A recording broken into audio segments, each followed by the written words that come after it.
بص، قبل ما اقول اي حاجه خلينا متفقين ان ريهام سعيد ممكن تقلع ملط عشان تعمل اعلى نسبه مشاهده. الموضوع باختصار ان في واحده اتضربت في المول، راحت لريهام سعيد عشان تجيب لها حقها.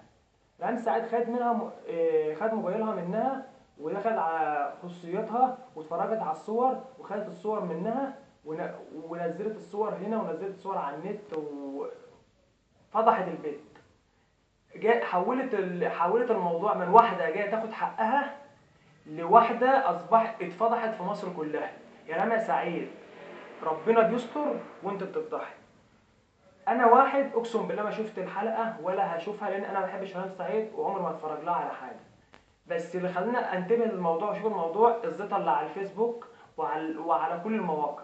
واحد يعني بيقول لك تعالى لازما نقفل برنامج رهام سعيد، ودي يسب رهام سعيد، ودي يشتم رهام سعيد ومش عارف ايه. هي دي شغله رهام سعيد، شغلتها انها بتدوس على اعراض الناس عشان تعمل اعلى نسبه مشاهده. رهام سعيد هي شغلتها، يعني شغلتها ايه؟ شاهد الفيديو الذي حقق اعلى نسبه مشاهده، شاهد صور عاريه هي دي شغله رهام سعيد.